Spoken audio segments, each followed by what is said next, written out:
They're back. I'm back to watch them to react. Uh, I'm back to react. My name is Matt. I don't talk smack. I don't smoke crack. But I hit that smack. Don't get smacked. I get that slap. Just can't get together. What's this one called? Enjoy being a single mom. Let's get into it. Shout out to my single moms out there. This video showed up on my feed, and I felt like it was very relevant for you, Preach. Oh, boy. I thought I would have some family and friends and my lovely followers here congratulate me and celebrate this new season of life. But what happened is our engagement photos went unexpectedly viral, and we Girl, go jump on your man's lap and enjoy your engagement and your marriage journey. had a huge onslaught of racist comments. Let me take a time out. Let me take a time out. This is for my wife. I noticed that she has makeup on. The only thing I'm going to say about your makeup is that it looks great. Your makeup looks great, lady. You don't have to tell me why you have makeup on, but it looks great. Keep doing your thing. We got comments from the Black community criticizing Nick for being with a white. Whoa, guys. You know I can't read that fast. The Black community.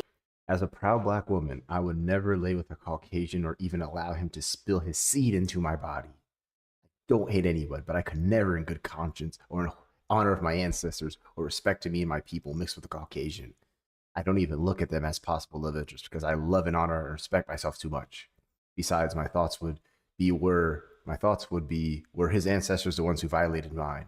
Also, he could never understand how it feels to be trailed upon, entering a high-end store, or while driving while Black. Furthermore, they are going to enrich their community as opposed to mine. I mean, the list goes on. OB, and on. The list goes on and on. I just can't. I mean, just proofread. I mean, you typed it. Just proofread. Honey Bay, $sign. Come on. Criticizing Nick for being. I feel sorry that he never learned to love himself. Nobody's never. Black Queens forever. Says who? Dr. Umar, period. With a white woman, we got comments from white people.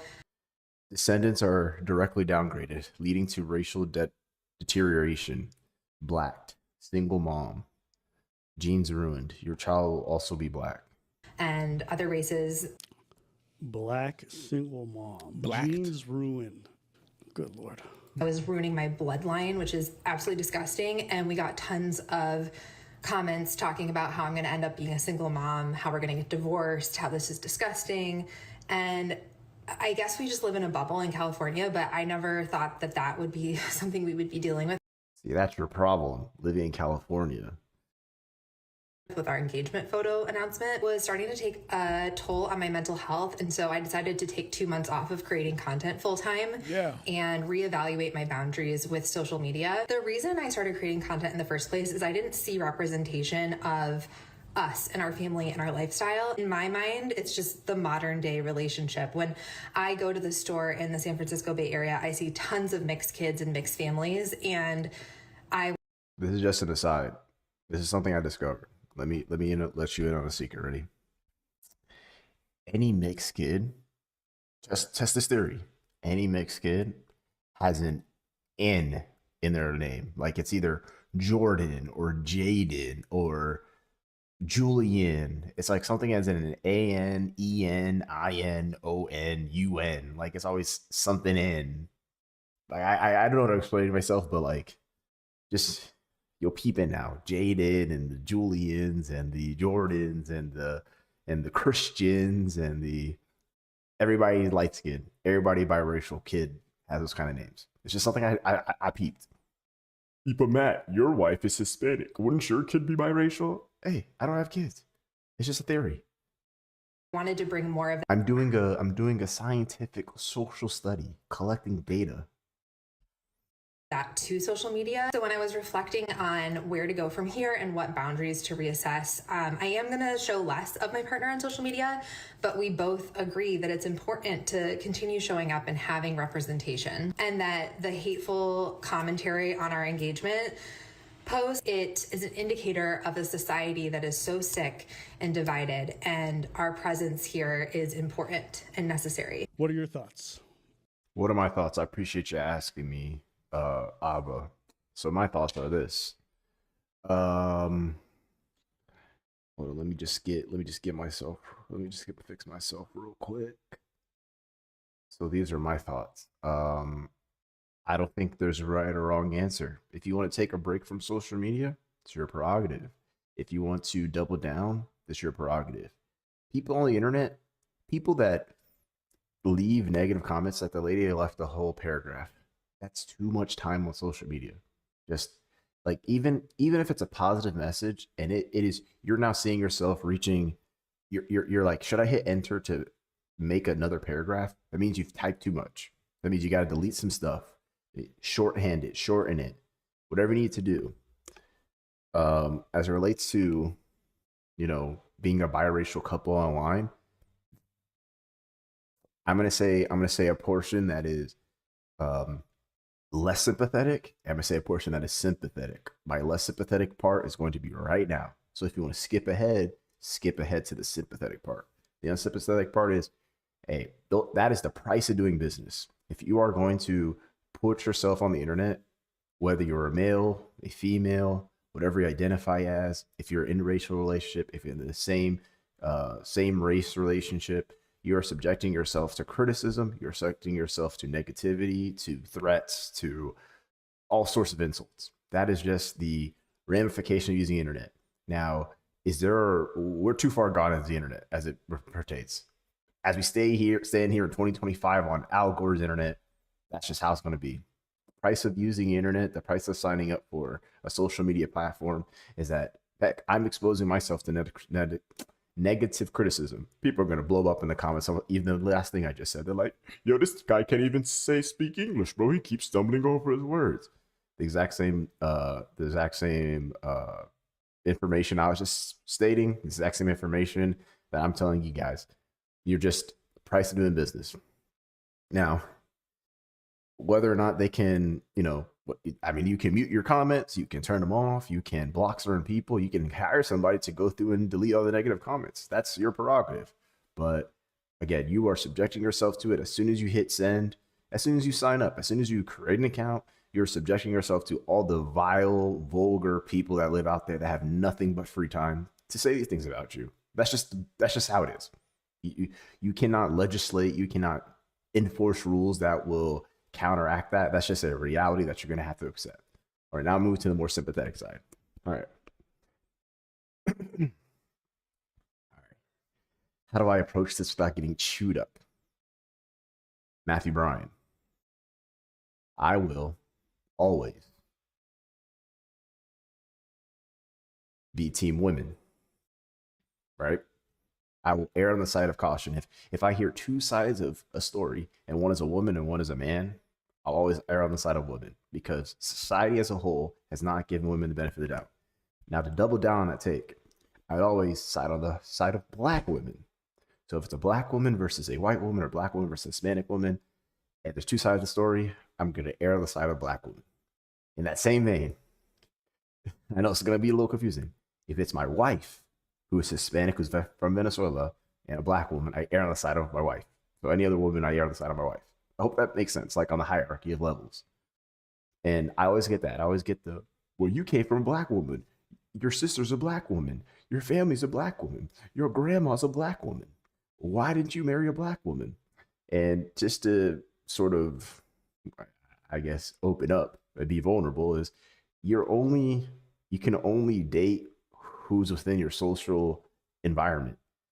If I grow up in an area where, for instance, I went to a private school. My mom worked as a kindergarten teacher. I went to a private school in South Florida. Because of that, there are limitations on first privatization of schooling based from segregation, and the goal is to segregate black people. And this is not a assumption. This is a guarantee. If I look up the history of my school without doxing myself, you will find out that the school itself back in the 50s had a goal of saying we do not want even the slightest chance of our kids in having interracial marriage. So we're not even going to allow black people into our school.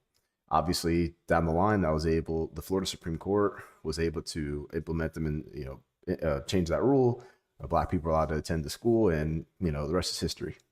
But you're only exposed to so many black people, right? That's male or female. So there's two sides of that coin. Because a private school, there's black people that were well off that could afford to go to that school, and there's black people that are giving scholarships for athletics.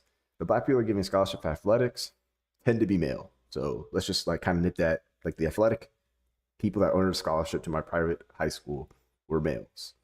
Now, when it comes to rich black women, there's few far in between. And the ones that are rich and black, they're top of the food chain.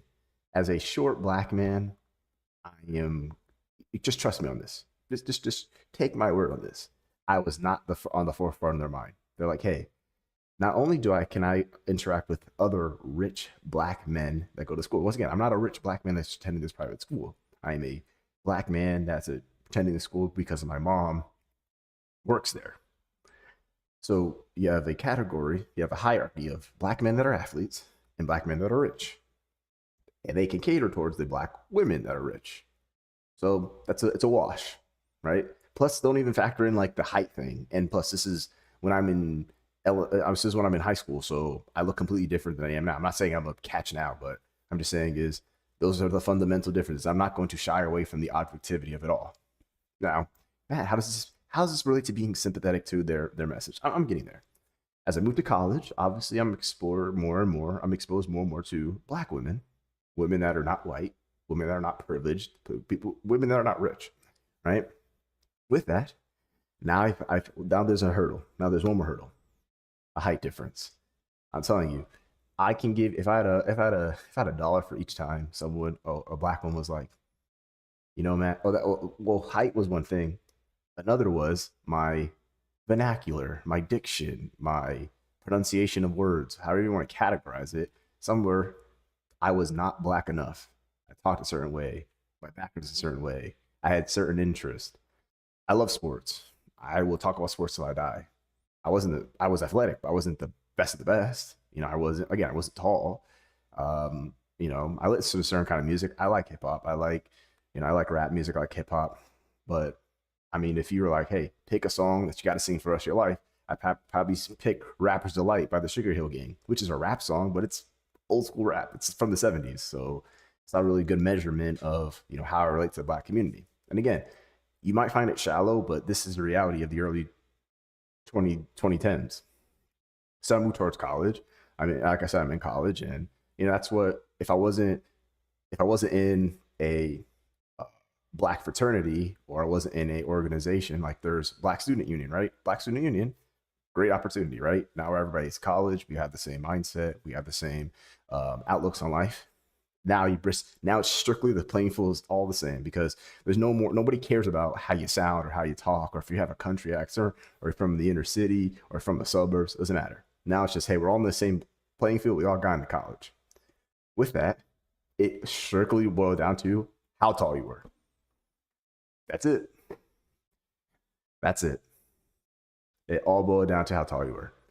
And that just eliminated a lot of my possibilities. I put myself out there, sure. Did I, present myself a certain way? Sure. I used to have waves. I used to keep tearing my beard. I used to wear a certain kind of clothing. I used to try to dress nice. I had 3 suits. I remember breaking the bank in college, buying 3 express suits, going to the mall and getting 3 suits, gray, black, and navy blue. Trying to dress up, got some nice ties, got some nice dress slacks, all that. Didn't matter. I did not hit the threshold of height. Thus, and this is not an speculation, it's not an assumption. This is based on women saying, Matt, I'd date you if you were taller. And I mean, it's just out of my hands at that point. The genetic lottery I did not win it. I rolled the dice. I put my ticket in. I scratched it off. I didn't win. It is what it is. And I accept that. Because of that, you then at that point in time got to look around, survey the landscape, and then you say, like, obviously there's other factors. Like, I'm not going to say it just boils down to those factors. Obviously there's a spiritual factor. I do think about my faith, and I met my wife at church. So, it was a environment also where I saw people of like-minded faith, like-minded environment. And I mean, my wife and I don't have every single area of life similar. Like, she has certain interests that I don't have, But that's what it boiled down to. And we had the same interest, and the rest is history, obviously. So I can, again, I don't know these people. I don't know their story, but that is just a glimmer into how a black man meets a white woman in America or in the United States. And so for people that overanalyze it, philosophize it, over say, oh, he hates his race, or she hates her race, or she's gonna be a single mom because black men leave all their women, that kind of stuff. I can't speak to that. All I can speak about is it's very fundamental sometimes. Let's go back. I'm gonna rewind real quick on this video to get a look at the guy. So let me get out of the way real quick. There you go. So here's a look at this guy. All right, because my wife will be watching, I'm gonna be very careful what I say. She is objectively good looking. That's the best I can say in that aspect. He is a bald man. I mean, teeth are something that women look at, but I mean, I don't know. For the most part, he has pretty good teeth. He has some facial hair. I don't know if it's connecting, but overall, I mean, he's not a neck turner in the room. I'm sure he's a great personality. That's what got me going. Is I had a good personality, I guess, and I was funny. That's it. Like, I don't have I'm not Boris Kojo. I'm not Idris Elba. I'm not any of these guys. I'm not Michael B. Jordan. I understand my limitations. So I say, hey, let me just learn about different things and be funny once in a while and carry heavy things for my wife. That's pretty much it. I learn how to cook, clean, wash clothes, fold clothes, do manual labor as well, and make people laugh. That's pretty much my limitations at that point. And occasionally I can run fast. I can jump high for a short guy. That's it. But so the same thing here, right? I mean, look at that. You say, hey, how did they interact? How did they find each other? Anais felt, just looking at her little video, right? I mean, look, she looks objectively not an ugly girl. She's very pretty, and based upon that, I'm sure that there are, from her perspective, I can't only speak from her perspective, from a black male's perspective, is I'm sure at some point in time, and again, I'm on the side of saying black women gave me the benefit of the doubt. But I'm sure black women are like, well, he's bald. I don't like bald men. I like my men with twist. And again, I get twists. I get cornrows. I like to take care of my hair. I like my hair. I'm not going to go bald. As if I can avoid not being bald, I will avoid not being bald. But some women say, like, I like my men have hair because I would like kids with have hair. Well, he's bald, obviously. I don't know how old they are, but they look maybe in their early 30s, late 30s. And my man's bald already. Like, he's not even kind of bald. He's like shiny head bald, where he's accepted it early in life and now he gets it done professionally. He's got glasses. Again, I can't speak for women, but here's an example. I know a girl who says, I would not date younger men. And I said, hey, would you date a man that is a month younger than you? As if you were born in, the month is December right now. You're born in December. If a man was born in January, is that too young for you? Yes. What if it's days apart? What if he's born January 1st and you were born December 31st? That's still technically younger than me, so I would not date him. He can have all the qualities you want, and you still won't date him. And she said yes. And I said, all right, my work here is done. I'm not going to push the envelope. And that's her prerogative. I'm not going to force her to do that. I'm not going to force her to do that. But anyway, it's just one of those things. So before we are quick to judge, I say, hey, ask him the story. Say, how did they meet? What's the circumstances surrounding it? What's his background? What's her background? Heck, she could have dated white men her whole life, and all of them are the ones that left her and cheated on her and all these kind of stuff. So, it's easy for us on the other end of a phone screen, the end of a computer screen, to judge and say whatever, but that's my 2 cents. Thank you, Abba, for asking me my opinion, and thank you guys for listening to my opinion. I'll see you in the next one. I appreciate y'all.